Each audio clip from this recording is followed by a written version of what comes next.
The Boarded Window. Written by Ambrose Bierce. Narrated for you by Jonathan Dunne. Original publication year 1893. This work is in the public domain.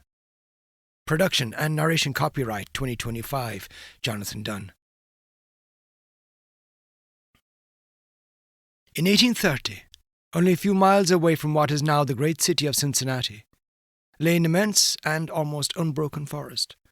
The whole region was sparsely settled by people of the frontier, restless souls who no sooner had hewn fairly habitable homes out of the wilderness and attained to that degree of prosperity which today we should call indigence, than impelled by some mysterious impulse of their nature, they abandoned all and pushed farther westward to encounter new perils and privations, in the effort to regain the meagre comforts which they had voluntarily renounced. Many of them had already forsaken that region of the remoter settlements, but among those remaining was one who had been of those first arriving. He lived alone, in a house of logs surrounded on all sides by the great forest, of whose gloom and silence he seemed a part, for no one had ever known him to smile nor speak a needless word. His simple wants were supplied by the sale or barter of skins of wild animals in the river town, for not a thing did he grow upon the land which, if needful, he might have claimed by right of undisturbed possession. There were evidences of improvement. A few acres of ground immediately about the house had once been cleared of its trees, the decayed stumps of which were half concealed by the new growth that had been suffered to repair the ravage wrought by the axe. Apparently, the man's zeal for agriculture had burnt with a failing flame, expiring in penitential ashes. The little log house, with its chimney of sticks, its roof of warping clapboards, weighted with traversing poles, and its chinking of clay, had a single door and directly opposite a window. The latter, however, was boarded up. Nobody could remember a time when it was not, and none knew why it was so closed. Certainly not because of the occupant's dislike of light and air. For on those rare occasions when a hunter had passed that lonely spot, the recluse had commonly been seen, sunning himself on his doorstep, if heaven had provided sunshine for his need. I fancy there are few persons living today who ever knew the secret of that window. But I am one, as you shall see. The man's name was said to be Murlock. He was apparently 70 years old, actually about 50. Something besides years had had a hand in his aging. His hair and long, full beard were white, his grey, lustreless eyes sunken, his face singularly seamed with wrinkles which appeared to belong to two intersecting systems. In figure he was tall and spare, with a stoop of the shoulders, a burden-bearer. I never saw him. These particulars I learned from my grandfather, from whom also I got the man's story when I was a lad. He had known him when living nearby in that early day. One day Murlock was found in his cabin, dead. It was not a time and place for coroners and newspapers, and I suppose it was agreed that he had died from natural causes, or I should have been told, and should remember.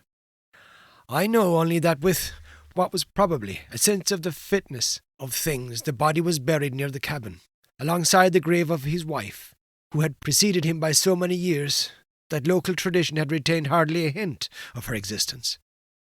That closes the final chapter of this true story.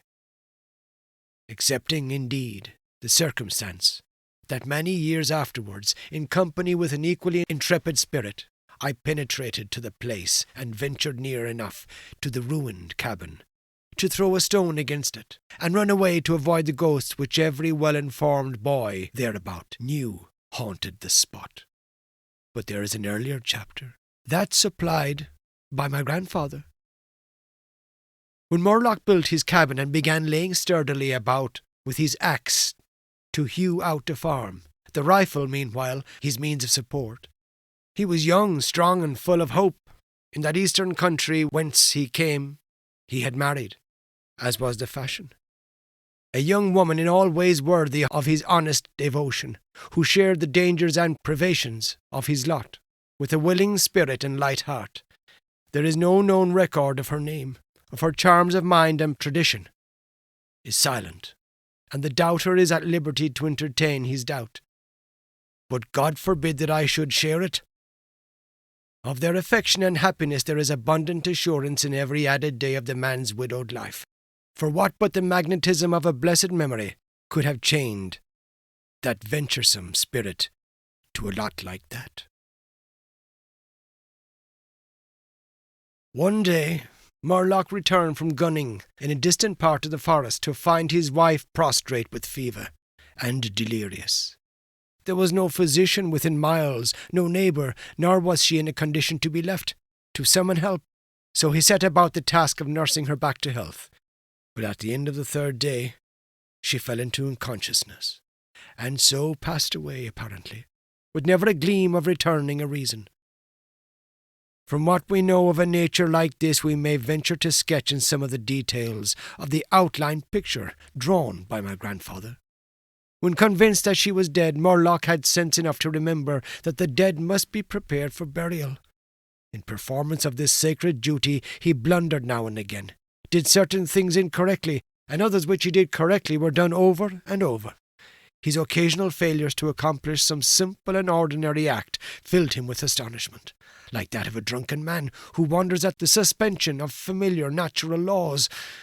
He was surprised, too, that he did not weep, surprised and a little ashamed. Surely it is unkind not to weep for the dead. "Tomorrow," he said aloud, "I shall have to make the coffin and dig the grave, and then I shall miss her, when she is no longer in sight. But now she is dead, of course. But it is all right. It must be all right. Somehow, things cannot be so bad as they seem."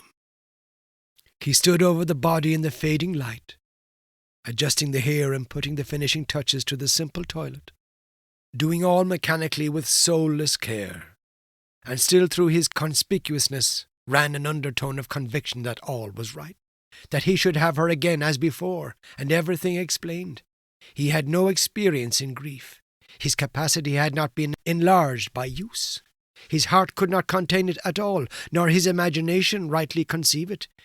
He did not know he was so hard struck. That knowledge would come later, and never go. Grief is an artist of powers as various as the instruments upon which he plays his dirges for the dead, evoking from some the sharpest, shrillest notes, from others the low, grave chords that throb recurrent like the slow beating of a distant drum. Some natures it startles, some it stupefies. To one it comes like the stroke of an arrow, stinging all the sensibilities to a keener life. To another as the blow of a bludgeon, which in crushing benumbs. We may conceive Murlock to have been that way affected, for, and here we are upon surer ground than that of conjecture, no sooner had he finished his pious work than, sinking into a chair by the side of the table upon which the body lay, and noting how white the profile showed in the deepening gloom, he laid his arms upon the table's edge, and dropped his face into them, tearless yet and unutterably weary. At that moment came in through the open window a long, wailing sound, like the cry of a lost child in the far deeps of the darkening wood. But the man did not move, and nearer than before sounded that unearthly cry upon his failing sense. Perhaps it was a wild beast, perhaps it was a dream, for Murlock was asleep. Some hours later, as it afterward appeared, this unfaithful watcher awoke, and lifting his head from his arms intently listened, he knew not why. There in the black darkness by the side of the bed, recalling all without a shock, he strained his eyes to see. He knew not what. His senses were alert. His breath was suspended. His blood had stilled its tides, as if to assist the silence. Who, what, had waked him? And where was it? Suddenly the table shook beneath his arms, and at the same moment he heard, or fancied that he heard, a light, soft step. Another. Sounds of bare feet upon the floor. He was terrified beyond the power to cry out or move. Perforce, he waited there in the darkness through seeming centuries of such dread as one may know, yet live to tell. He tried vainly to speak the dead woman's name, vainly to stretch forth his hand across the table to learn if she were there. His throat was powerless. His arms and hands were like lead. Then occurred something most frightful. Some heavy body seemed hurled against the table with an impetus that pushed it against his breast so sharply as nearly to overthrow him, and at the same instant he heard and felt the fall of something upon the floor with so violent a thump that the whole house was shaken by the impact. A scuffling ensued, and a confusion of sounds impossible to describe. Murlock had risen to his feet. Fear had by excess forfeited control of his faculties. He flung his hands upon the table. Nothing was there. There is a point at which terror may turn to madness, and madness incites to action, with no definite intent. From no motive but the wayward impulse of a madman, Murlock sprang to the wall, with a little groping seized his loaded rifle, and without aim discharged it. By the flash which lit up the room with a vivid illumination, he saw an enormous panther dragging the dead woman towards a window, its teeth fixed in her throat. Then there were darkness blacker than before, and silence. And when he returned to consciousness, the sun was high, and the wood vocal with songs of birds. The body lay near the window, where the beast had left it when frightened away by the flash and report of the rifle. The clothing was deranged, the long hair in disorder, the limbs lay anyhow.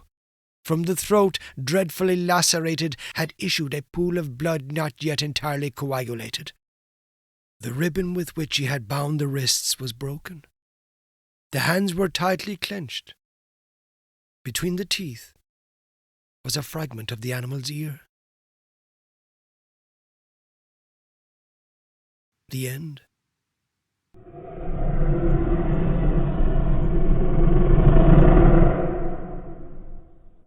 This has been The Boarded Window, written by Ambrose Bierce, narrated for you by Jonathan Dunne. Original publication year 1893. This work is in the public domain. Production and narration copyright 2025, Jonathan Dunne.